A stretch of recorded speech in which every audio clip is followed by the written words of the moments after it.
Hello and welcome back to another episode of Fully Booked, the Hidden Gems author podcast in which Craig Touch and myself, Roland Hume, chat to some of the interesting figures and leading lights of this wild and wacky industry and called self-publishing and writing.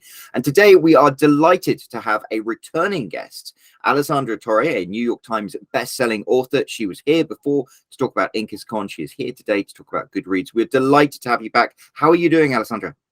I'm fantastic. I'm so excited to be back. I had so much fun with you guys last time. And I'm excited to talk about Goodreads. Oh, well, we are excited to hear everything you have to say about it. And of course, he wouldn't be here without the man himself, Craig Touch, the owner and founder of Hidden Gems and an author himself. How are you doing today, Craig? Doing well, Roland. Thank you. And welcome back, Alessandra.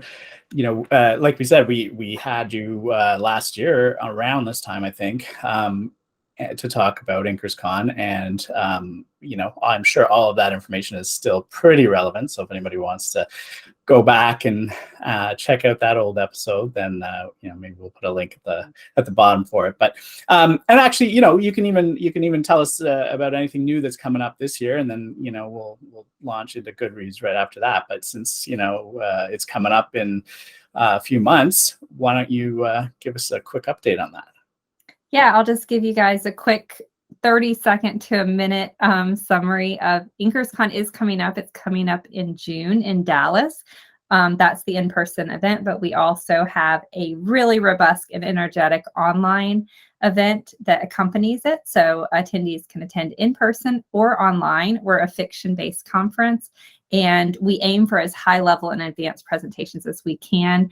But we have 25 to 30 presentations that are all business, marketing, advertising, and writing.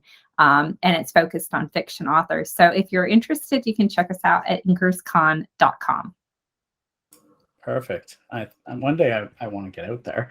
Maybe maybe Roland and I should go and do some live podcasts from there. We can line up a bunch of people. That would be fun. There you go. That sounds fun. And it's down in Texas, isn't it? It's in Texas. Yeah, it's in Dallas. Everything's bigger in Texas.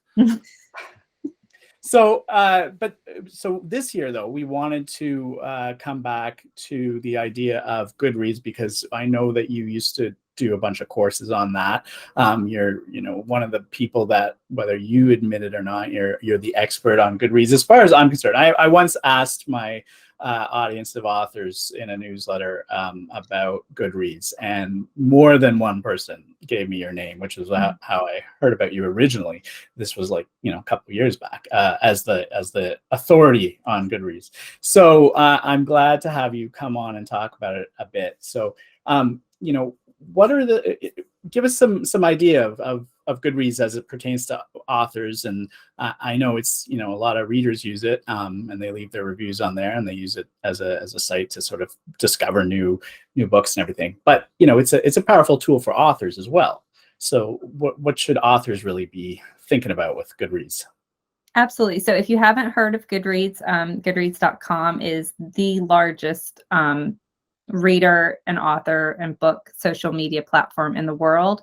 It has over 140 million users, and those users are readers, they're authors, but they're also publishers, foreign publishers, movie producers.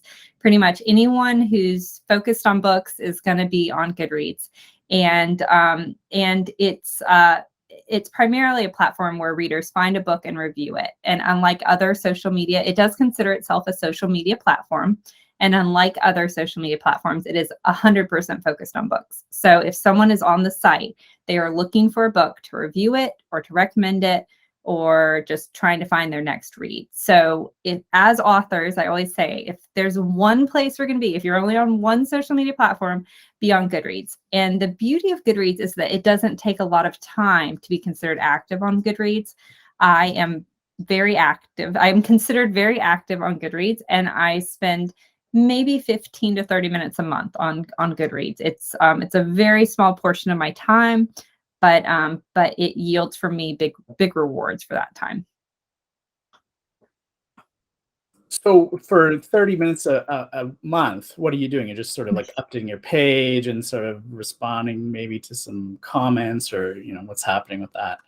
Well, one of the big things I always tell everyone about Goodreads is kind of, well, I'll break down for you guys how the algorithm works, but also that every interaction that you do on Goodreads increases your exposure. So I say every action. I would say 90% of the actions that you take on Goodreads are causing a book to be seen by readers. So when I visit Goodreads, I like and comment on reviews. I make sure my books are up to date, and I sometimes post or update my review on my own books to kind of boost them. So whatever I'm trying to do at that point, I'll see if there's any reader questions for me, but typically I'm just liking and interacting on reviews. And if I have an upcoming release that I'm pushing, I'll make a post about it, or I'll do a status update on it, or I'll update my review on it, just to give it a fresh boost out to my readers. And then if you were to, you're talking about when you say liking and commenting on the reviews, you're talking about the reviews that are on your books by other readers, right?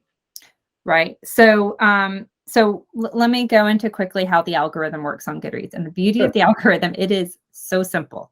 So it is not highly technical. It does not have a lot of, intelligence behind it. And I mean that there's not a lot of AI behind it. So anytime someone likes or comments on a review, it sends that review out to all of that person's followers. So if someone reviewed my book, The Trophy Wife, if someone reviews The Trophy Wife and I like or comment on that review, that sends that review out to all of my followers. And this can be really powerful for both good reviews and bad reviews. This is why you should never, ever comment on bad reviews among multiple reasons. This is one of the biggest. All it does is project that bad review to all of your followers, which you certainly do not want. But if for example, let's say that Craig comments on or likes a review that's on one of my books. Now that review has gone out to all of Craig's followers. And by out, I mean that it is showing up in their Goodreads newsfeed. And if one of Craig's followers then likes or comments on that review, it goes out to all of their followers. So any review that has a lot of likes and comments, it is being broadcasted to a network of readers through that liking and commenting process. And pretty much every other thing, if you update your profile, if you comment on a blog post, anything that you do like that, it's going to go out to all of your followers. And Goodreads, the only selectivity of that algorithm is that it isn't, if you like and comment on 50 reviews, it's not going to send 50 reviews out to your newsfeed. It's only going to do like 3 or 4 a day. So when I go on, I try to just pick a book. I like and comment on 3 to 4 reviews for that book, and then I'm done for the day, or, I'm done for that session. So if somebody is to leave a review on one of your books, that just when they just first leave the review, that itself doesn't get pushed out to your followers. It's only once you come in and comment or like it, or I interact with it. Yeah. If somebody reads one of my books, it goes out to their followers, but it doesn't go out to my followers unless I interact with it. Okay. So if someone else likes or comments or reviews, it doesn't go to your followers, it goes to their followers. Exactly. Okay. So if a reader does it, it's unlikely. I mean, I don't know, but some readers a lot of readers have thousands of followers. Yeah. Some readers have thousands of followers, and friends. Typically readers have friends where authors have followers, because Goodreads does restrict your number of friends. Friends and followers, that's a common question I get. They're very, very similar. They're minute differences.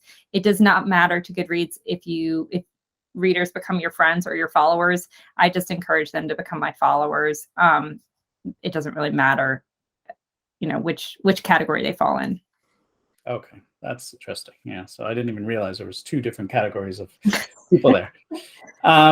Okay, cool. So you were saying that there are, 3 really important things that an author should know about Goodreads, and the algorithm being one of them, which you've talked a bit about. What are the other ones?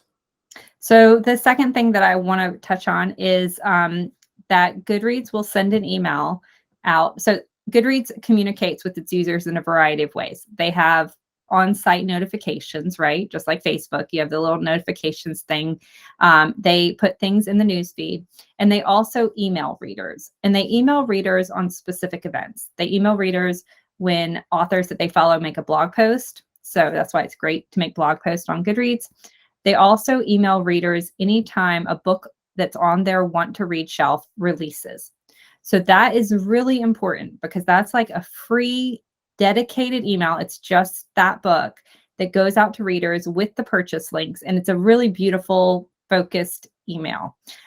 So that, just to repeat what I just said, that email, this new release notification email, goes out to any reader who has added a specific book to their shelf.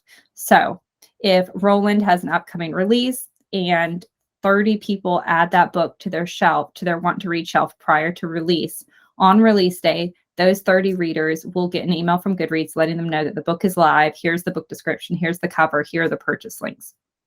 So what that means, the gist of what that means, is that it is important for us as Goodreads authors to get as many readers as possible to add their books to our shelves prior to release. A reader adding a book to their want to read shelf after release is great. It shows up in their news feed. Maybe people like and interact on that, blah, blah, blah. But you're missing that email, right? That email. So this is a free way. It's completely free that Goodreads will email readers and let them know about your new release. So the goal is to get as many people. So for Goodreads, I really, really focus on pre-promotion. I focus on, from the moment I know that I'm going to write this book and it's a thing and it's going to happen, from that point forward, all the way to release day, through the cover reveal, through advance excerpts, through ARCs being sent out, I am pushing Goodreads as hard as I possibly can because I want that bucket of readers to be as big as possible. And sometimes for me, it's 10,000 readers. I'll have 10,000 readers that have added that book to their shelf prior to release.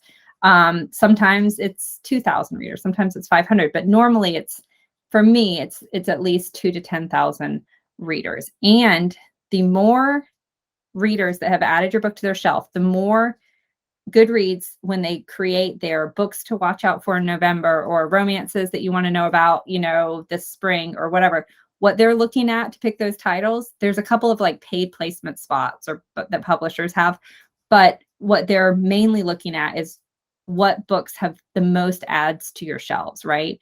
The books that are ranking highest, those are the ones they're going to choose. Those are the ones they're going to highlight. So I've gotten so many free placement opportunities in Goodreads emails, in Goodreads newsletters, and Goodreads on-site placement because I have really high numbers of readers adding this book to their want to read shelf. So that is really important. And what that means and what you can then do prior to release day is leave a review for your own book. Don't choose any stars, but use that space, that review, as your like personal billboard to leave an advanced excerpt or, taglines or, share teasers.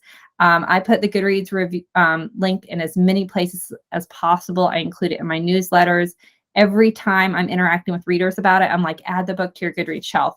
And then the number one way, and this is the second thing that I wanted to share on today's call, is to do a Goodreads giveaway.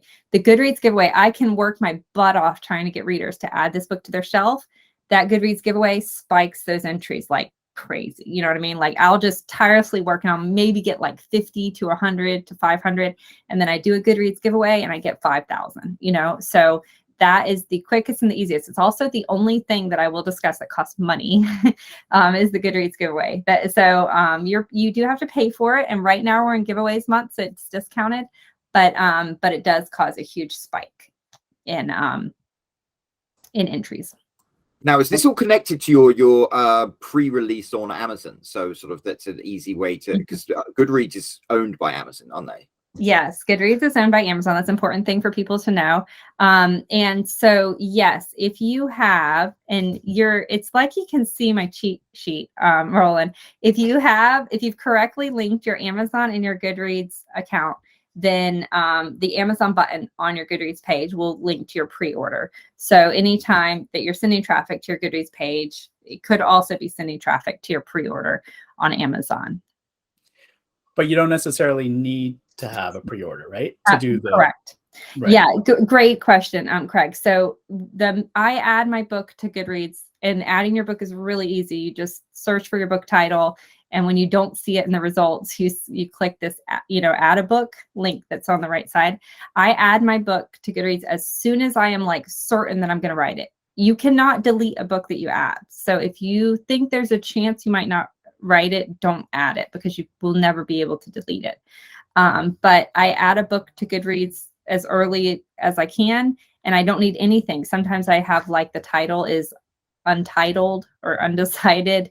I don't have a cover. My book description is like a Scottish murder mystery, and that's all it says. I have no purchase links. I have no ASIN number. I don't have anything. That's it. I just have a placeholder that has a link and a way that readers can start to add it to their shelf. So you don't need any of that stuff at the beginning. You can come in and edit it after. But I guess so if you did not have a pre-order and you did this and everybody, 10,000 people sign up, whatever, the email to announce that the book has come out, what is that based on then? Yeah. So one of the faults of the Goodreads site is that it trusts what you tell it, right? So if I tell it that I'm going to have this book, let's call it like Undecided Scottish Murder Mystery, right? And I add Undecided Scottish Murder Mystery to my Goodreads, and I say that it's going to release on June 4th.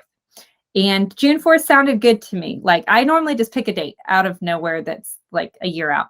June 4th sounded good to me, but let's say I forgot about it, right? And let's say June 4th rolls around. I haven't written anything on Undecided Murder Mystery. It certainly isn't published. Goodreads is going to send a new release email blast out for that book. And they're going to have like Amazon links and things like that. But they're just, when you click on them, they're just going to go to an Amazon page that has searched for Undecided Scottish Murder Mystery as the title. And so it's just going to bring a bunch of bogus results. But I've definitely had those emails go out before. And then I've had readers email me like, I can't find this new release that you have today. So it's very important that, and that is my, one of my tips that I want to share today. It's very important that you make sure that your metadata, so all of those details about your book, is accurate and up to date. And that release date is the number 2 thing.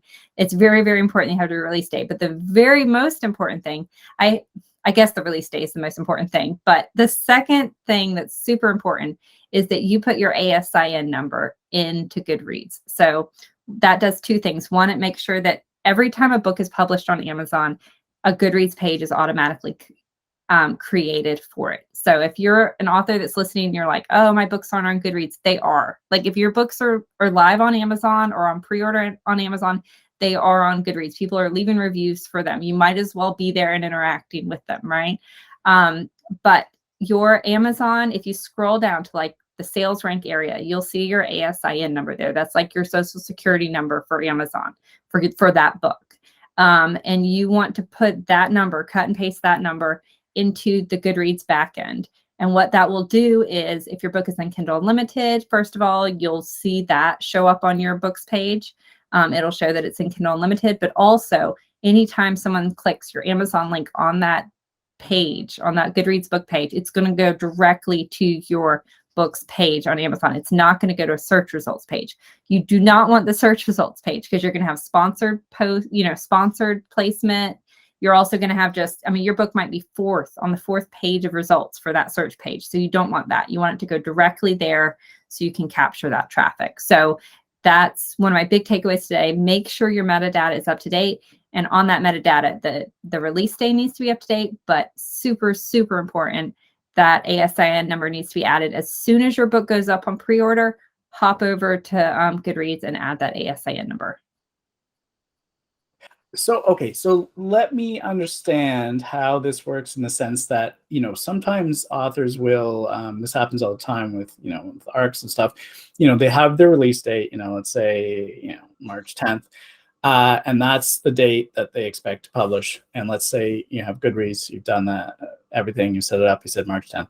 That email is going to go out on March 10th. But then you go and you upload your book and Amazon takes their sweet time publishing it. So now you don't have the ASIN right away on March 10th. So, but the email is going to go out by Goodreads, right? You can change your release date anytime. But you can't necessarily change the time, right? So even though it still might come out on the 10th, like when does the email I would just, I am not certain because I haven't tested this out and I really should test it out, but I would just pick like the 11th or 12th. And if the email goes out a day or 2 after release day, no biggie. Right. I have often wondered about this because I think that technically someone could trick the system, you know what I mean, into kind of giving your book a boost, or, they're only going to send out one new release email. I do know that. So you can't just go to an old backlist title and put a new, release date.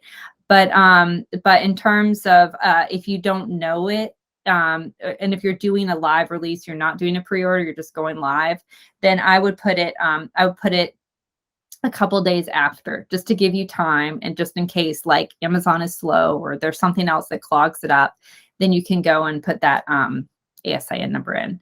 And I don't know that it sends exactly on release date anyway. Sometimes it's it might be a day or two delayed. Okay. And then the other question I'm thinking about is, if you were to do as you said and create the book when you first think about it, and you don't necessarily have all the information, and then for whatever reason, let's say, I mean, there's a couple reasons. One, maybe you just forgot that you did that. Yeah. Or maybe you name it slightly different or something on Amazon. Now, what happens to those two things? Because Goodreads will pull the data from Amazon, whether you added the book yourself or not. So if you've added the book yourself, I assume if everything lines up, maybe it's smart enough to pick the right book to line up.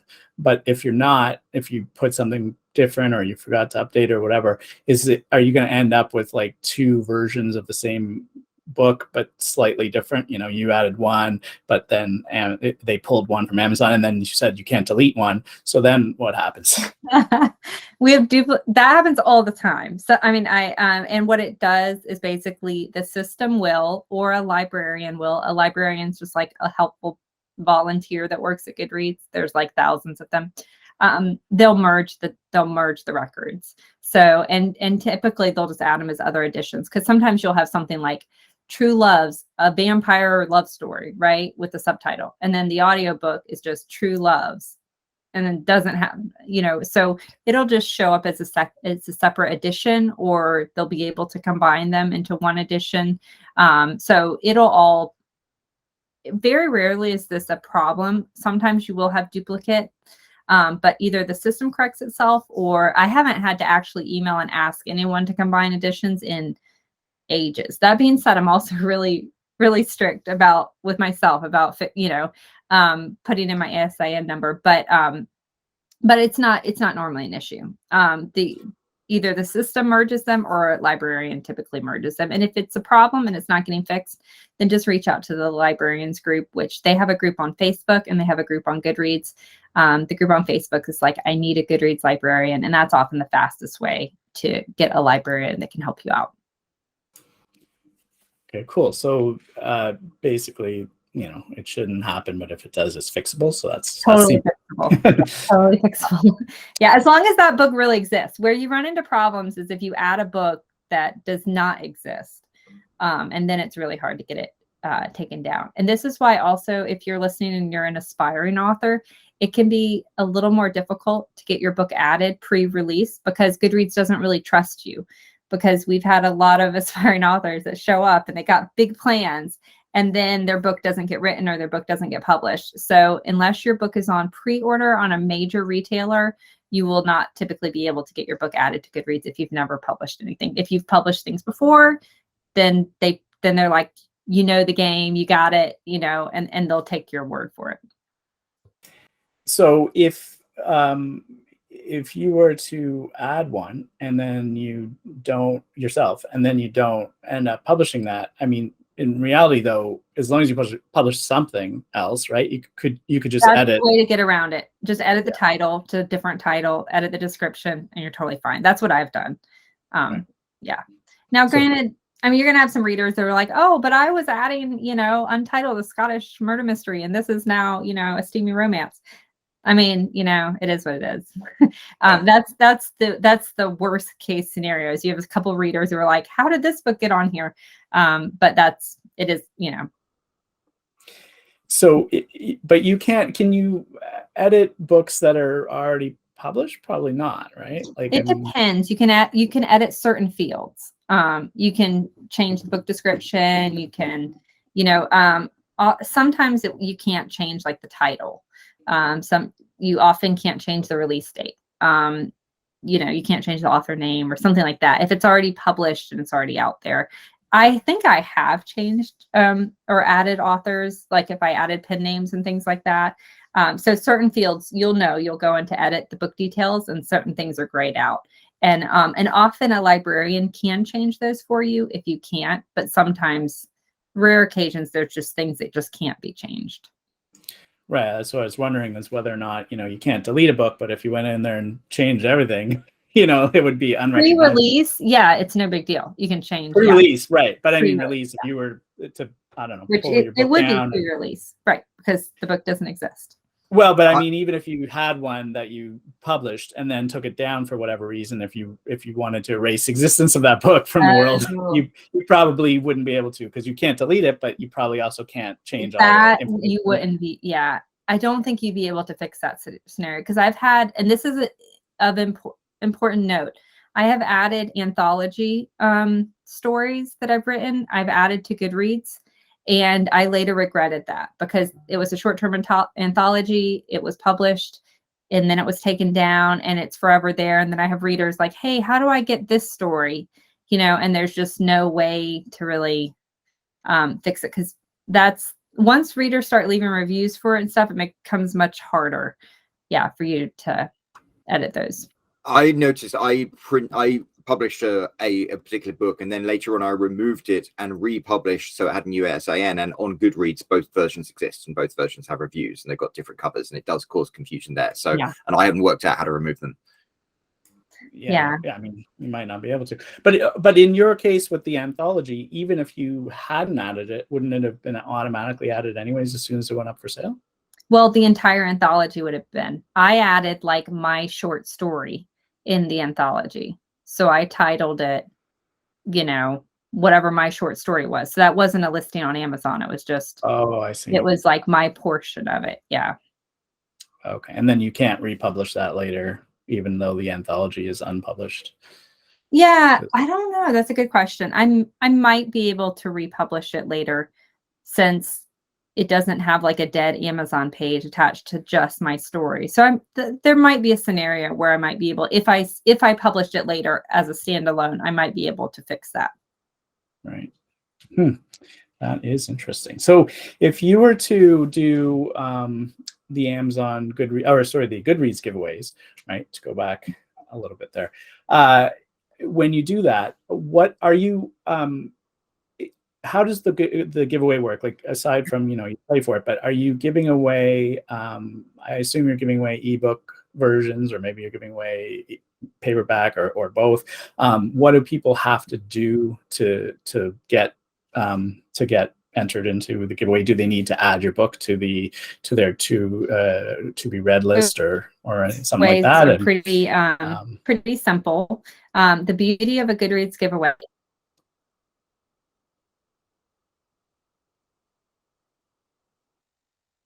Can you hear me? Wait, Roland, you're muted. You crackled for a second, but then you're back. Okay, yeah. I thought Craig was done talking. I think anyways, okay. I'll start over. We're good. So the way Goodreads giveaways works is you create a listing on goodreads.com, and it's like goodreads.com/giveaways or something like that. But the beauty of giveaways is you do not have to have any Goodreads followers, and you do not have to promote the giveaway. It will promote it for you, and it will find entries for you. And so there are two types of giveaways. There is a regular giveaway, which is typically $129, and then there's the $599 premium giveaway. I always recommend that authors do the cheaper of the two. The really main benefit of the more expensive one is they promote it more, but also you're able to send like a dedicated email message to everyone who entered. But if you're doing the cheaper one pre-release, and your giveaway is ending pre-release, you're getting that new release notification email anyways. So I don't really see the need to pay the extra for the personalized email, because it really has very little difference in return in conversion. So you set up a giveaway. You have the option of giving away ebooks or paperbacks. If you are a KDP published author, if you're published through Kindle Direct Publishing, the ebooks are 100% free for them to distribute, and you can give away up to 100. I suggest you give away 100. It is only a benefit to having 100 active Goodreads users having a copy of your book. And Goodreads will distribute that directly to the winners through KDP. You do not have to do anything. It does not cost you anything additional. If you choose paperback copies, I normally suggest 3. I normally suggest autograph copies, and you are responsible for shipping those prizes to the winners. They do restrict them to US and Canada, so you're not having to pay international shipping, but there is that additional cost on top of the giveaway. So you pick a period of time. I try to do 30 days, which is the maximum. As long as it ends 2 to 3 days prior to release date, that's my thing. And so what will happen is they will post it. They will find entries. I also, if I'm doing a cover reveal or if I'm doing any pre-promotion, I include that giveaway. Anytime I'm posting about my book leading up to it, I'm like, and here's a chance to win, a signed copy, and I'll link to the Goodreads giveaway. So I promote it a lot on my end. But basically for that money, Goodreads is promoting it for you. They're collecting entries, and typically it varies based on the author, but you'll normally have anywhere from 1,000 to 5,000 entries for a giveaway. And the smaller the author, the more, it's going to end closer to that 1,000. And it also depends on the book. Certain books really appeal to readers. So certain books have a smaller audience. So, but it can be any type of book, any genre. You can do a Goodreads giveaway, and it's just that cost, $129, and easiest bit of marketing I do, all year round. That seems very, very cost effective. Yeah, 100%. And what's cool about it, so you ask how they enter the giveaway. So there's a giveaways page where they can see all of the books that are currently up for giveaway, and they just click enter and they give like their address. It'll remember their address, and they have to add the book to their shelf in order to enter. So by adding the book to their shelf, that is guaranteeing that they're going to get that new release email, unless they turned off that setting. They can turn off the setting where they don't get new release emails notifications, but rarely do readers. They add it to their shelf, and as soon as they hit enter giveaway, it posts it on their newsfeed to all of their followers. So if you have 1,000 entries, that's 1,000 people who all of their followers have all seen that they've entered this giveaway and had a chance to then click see the book or enter the giveaway themselves. So giveaways can go viral very easily, because you're going to have, just on day one, 200 or 300 people entering this giveaway, and that's going out to all of their news feeds. And anyone who likes that post, comments on it, or clicks on the link, it goes out to all of their followers. So giveaways can go super viral super easily. That's phenomenal. I know, I love it. Goodreads, it's my favorite thing ever about Goodreads. I mean, that must be really effective. If you've got a pre-release and then it gets all this publicity, and hopefully people go and, add it to their bookshelves, then that email goes out. They all flood it, getting the downloads, which will send you shooting up. I mean, this seems like if you don't have this as part of your launch strategy, you're missing out. Yeah. Well, and I'd like to say, I mean, I don't want to sell it as like the magical cure for everything, because, I mean, it is an email that goes out to 1,000 or 2,000, or like sometimes I've had 10,000 ads to shelf. So it goes out to 10,000 people, I don't, what percentage of those people are going to buy the book, but typically this is an interested individual. They have added your book to their shelf for a reason, either because they wanted to win it and they now know that they didn't, or because they saw someone review it or they saw someone interact with it. So it is a warm audience that is familiar with your book. So, so that's one of the reasons why I really love it. And it's just coming from someone else. Like maybe, every time someone sees it, it's just another reason for them to buy it. But Goodreads is typically a site that they trust and that they interact with. And in terms of social media sites, the nice thing is it's people who are interested in books. I mean, I get a lot of, very effective on Facebook. Then Facebook people are like scrolling through, and books are there. Amazon, the problem is they're looking Amazon, at videos, they're looking at other stuff. They're not like in that mindset.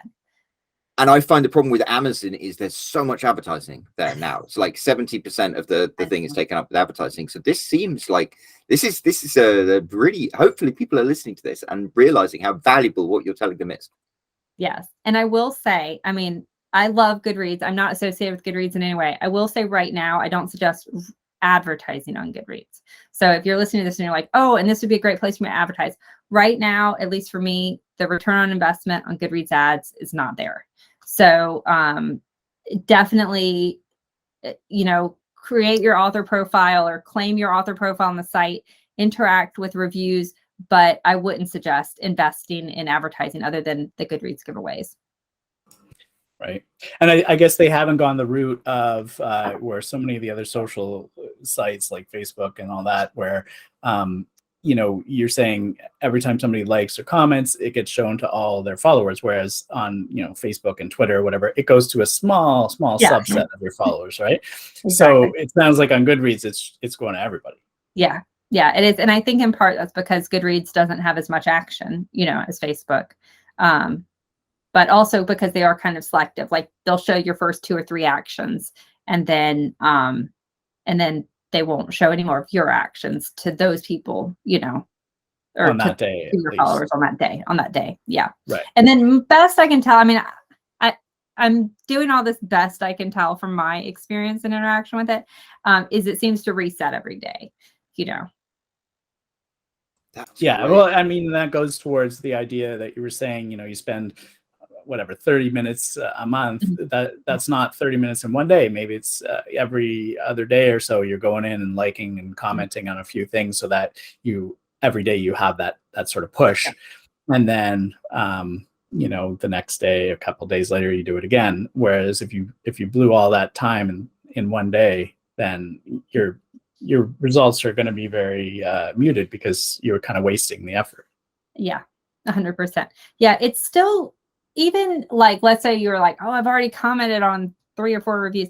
First of all, let's address a few things. Let's say you're an author that doesn't have any reviews, right? Like you're an author who's trying to grow their audience. You're an author that maybe hasn't released a book for a few years. Maybe there just aren't new reviews for you to look at and interact with, right? Because your book hasn't gotten out there yet.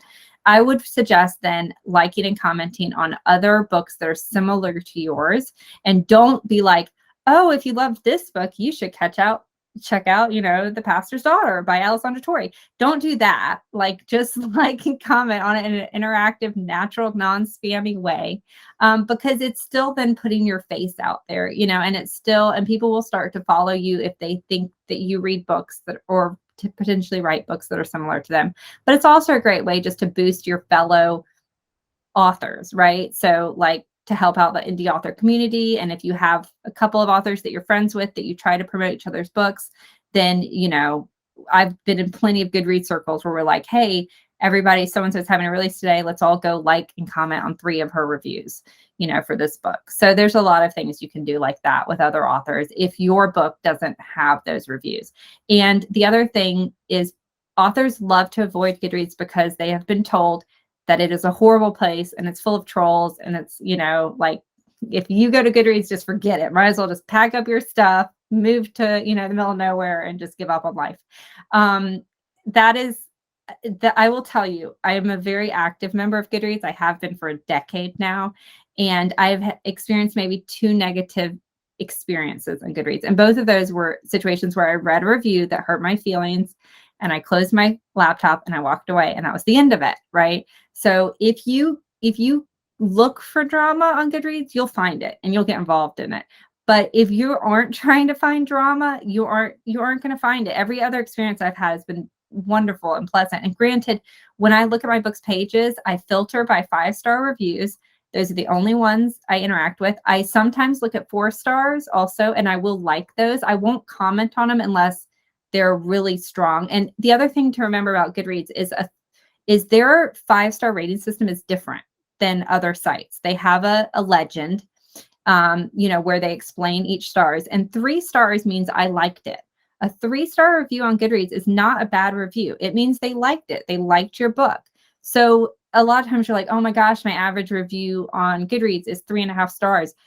Great. That means 3.5 stars is the majority of people liked it, or 4 stars is like, I loved it. And 5 stars is like, oh my God, this is the greatest book ever. Drop everything and read it right now. So don't be hurt or afraid to read 3-star or 4-star reviews. Some of the best reviews I've ever read that have helped me grow the most as an author were 3-star reviews that I read on Goodreads. But if you are more sensitive, and I don't mean that in a bad way, but if you don't have like, iron skin or whatever, Teflon skin yet, then just filter them by 5 stars and only read those. And you don't have to interact or look at the other ones. Great. Yeah. I think that is something I hear a lot. I was about to say, I know both of you guys have heard that before. Being in the review business, people definitely say that Goodreads reviews skew lower than others, and it's interesting that you say that they have those guidelines. But I think most people aren't really looking at the guidelines. So, they're just saying, okay, on Amazon, I have, an average of 4.5, but on Goodreads, it's like, 4.1 and, blah, blah, blah, right? So I definitely hear that a lot. So it's interesting. It's an interesting take. Sure. Yeah. You could just ignore them all. The other thing is you think about a review on Amazon, right? Like how many reviews on Amazon are actually seen? Right. Except for us, like the crazy authors that are going through and reading everything. Like a normal user is only going to see like the top 3 reviews, right? Like on that page. Where on Goodreads, even someone who only has like 14 followers, first of all, how many Amazon reviews are read by 14 people? Like if someone has thousands of reviews, like, or hundreds, like they aren't being seen by 14 people. But let's say someone only has 14 followers and they post a review. And one of their 14 followers likes that review. All they did was they just hit like the like button. But that person has 500, followers. Then it's going to go out to all of those 500 who may or may not interact. So sometimes people with small followers are still very powerful and are still valued on Goodreads. And because it's a good and a bad thing. Like people will see bad reviews on Goodreads that have so much interaction and comments and whatever. There are also good reviews that have tons of interaction and comments, but the reviews carry more weight on Goodreads. And again, that's often touted as this like bad thing, but it's not. Like Goodreads reviewers, first of all, are more critical because they are super readers, right? But they also trust each other. I can't tell you how many 3-star reviews I've read where someone goes, this sounds right up my alley, or I've seen a 1-star review that's like, don't read this book. It's pure sex. And like 9 people commented like, sounds like my book. Like, where do I sign up? Yeah, I've had a review like that once. Yeah. So, I mean, reviews are more powerful and they can hurt more because they add gifts and things like that. And you're just like, oh my gosh, like stop. But they also, it's the same way for the good reviews. They're just as passionate and excited about books that they love. So it's a double-edged, it's a double-edged sword. Like the things that we don't like about it are also can be really great things for you. Yeah, I think a lot of people focused on the overall star rating because that's generally I think what people look at when they're especially on Amazon, right? Most people, like you said, they're not going down to read the actual reviews. They're saying, oh, the average is 4.5, great, or it's 3.1 or whatever, right? So they're just looking at that average. It's once in a while, if it's something they really want and it's got low reviews, maybe they'll go and read it and see if the people are complaining about something that matters to them. But typically, yeah, it's more of a looking at the star rating. So it sounds like maybe on Goodreads that's different. And if people are saying that 3 means you still like the book, then it's perfectly fine to get a lower star rating on Goodreads if everybody understands that. And Goodreads users are used to it. Like if you see a book with 5,000 reviews and they're 4.5 out of 5 stars on Goodreads, they're like, holy crap, like what is up with this book? Like they're accustomed to seeing more 4.1, 3.9, 4.2. They're used to that, right? Like for me as an Amazon user, if I don't see 4.5 stars or more, I'm like, I'm not sure about this book. Where on Goodreads, that's more, you know what I mean? Like they're accustomed to the fact that typically reviews have lower ratings. And so for them, that's the norm. On Amazon, I tend to filter by 1 stars and look for the ones that say this book is pure sex. Oh, okay. That's good to know. All right. I got some recommendations I'll send you, Roland. Yeah, no, I mean, listen, that's really good advice for a lot of people, whether they'll listen to it or not in terms of their reviews. I don't know, but they should. It makes sense as long as all the Goodreads people are sort of on the same page about that, then that's great. Anyway, listen, this has been, oh, sorry, go ahead. No? I was just going to say, what I found really valuable from this is the fact that I had been doing what a lot of people have been doing, that is avoiding Goodreads, because I'd heard like it was the Wild West. You go there and they're going to lynch you. And people are like, what were you thinking going to Goodreads? Like, like they're like, run. Yeah, but it's down. It sounds like you got advice, right? They're taking your book automatically, so it doesn't matter if you go there or not. Yeah, you might as well embrace it. It's happening there. Like, so you might as well boost and promote the good stuff rather than the bad. And it strikes like if you interact with the positive people, you get a positive experience. And it's if you interact with the negative. So I guess it's like if you go down to a bad part of town, it's like if you're going to start talking to the homeless guy waving a baseball bat around, you're going to have a bad time. But if you talk to the nice people, then you're going to be fine. Yeah, exactly.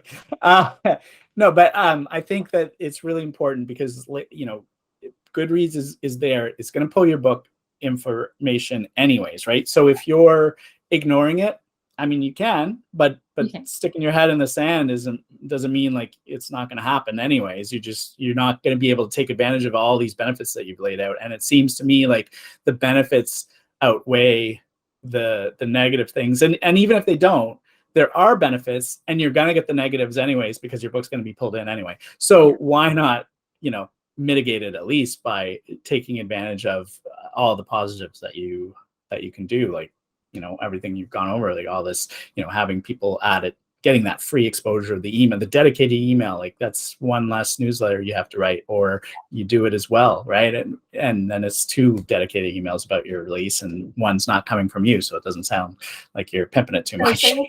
Yeah. Right. So virality sounds really, really exciting as well. It's, you know, it's just the little nudge, but it has the butterfly effect and reaches more and more people, which I think so many social media platforms these days, you know, they've got rid of it. On Facebook, you pay for you pay for your followers, and then, you know, Facebook's like, why don't you pay to reach more than 15% of your followers? Yeah, it's crazy. Yeah, that's one of the benefits of Goodreads are right now it's not a pay per play platform. I mean, it, you know, and it is owned by Amazon, which a lot of people view as a negative, and I get that. But it also means Amazon paid a lot of money for it, and they're going to use it more and more. So hop on early. I mean, you've already missed kind of the early adoption, but hop on now, because it is like when I started doing Goodreads giveaways or Goodreads webinars, it was 100 million followers. And then I bumped it to 125. And then someone from Goodreads emailed me and was like, we're actually at 145 right now. I was like, oh, okay, I'll increase it. So like they are growing at an enormous rate. Wow. I mean, that's 140 million. I mean, that's like half the population in the United States. I mean, that's incredible. It's wild. Yeah, it is. All right. Well, listen, this I think is really, really good information for people. I really want people to think about this, because it's way too many people just completely ignore Goodreads. And I think, you know, you've hit the nail on the head in a lot of ways here. So hopefully everyone sort of gets that. And I don't know if you still are really doing your Goodreads stuff on your site, but I know that you used to have some courses and stuff. Are you still running any of that now? Yeah. If you go to like Alessandra Torre Inc.com, and you can just sign up for my newsletter there. I'll email you when I have my next Goodreads webinar. I normally do at least one a year, and often run them kind of throughout the year. So you can, or if you can't find it, or you just need one right away, send me an email. There's a contact form there, and I'll send you a link to the replay of the last one I did. And it goes into basically what we talked about today, but with pretty pictures and more step by step. So yeah, I'm happy to point you in the right direction if anyone listening needs any help. And if you don't believe in the power of Goodreads, just Google your name, like just Google your author name. And it doesn't matter if you're Stephen King or if you're like newbie author who has like 3 readers out in the world. Goodreads is going to be one of the top 3 results for 99% of you guys. So its search engine optimization is fantastic. It's the same way if you search for your book author name, you know, and your book name, Goodreads is going to show up. So yeah, I urge you to join the site and jump in. Yeah, that's a great thing to evangelize about. So unfortunately, it looks like we are running out of time. Craig, do you have any final thoughts before we wrap things up? No, just other than, like I said, this has been great information. And Inkers Con is coming up in June. So we'll put a link down there. I think what you said, tickets go on sale in May. Is that right? Tickets are on sale now, but we're in they're on early sale. registration pricing. So that ends for the live event in May, and then it ends for the digital event in June. So yeah, now's a great time if you just check out inkerscon.com. Fantastic. Well, we'll put a link down below to all your stuff, just like we did last time. And it has been such a pleasure. So before we leave you, Alessandra, is there anything you, apart from InkersCon, is there anything you want to share with people to check out, like one of your latest books or anything like that? Oh, no, that's it. I write romance under Alessandra, and I also write suspense under A.R. Torre. So if you're interested in checking out my books or to see if I know what I'm talking about, feel free to check me out there. But otherwise, it was so great to be here. I really appreciate you guys inviting me back. Oh, it was our pleasure to have you. Thank you so much. And if you've enjoyed this, whether you're listening or watching on YouTube, make sure to leave a comment down below. Let Alessandra know. While you're there, why don't you hit that subscribe button, hit that like button, and we'll be back next week with another episode of Fully Booked. Thank you so much for supporting us. Bye-bye.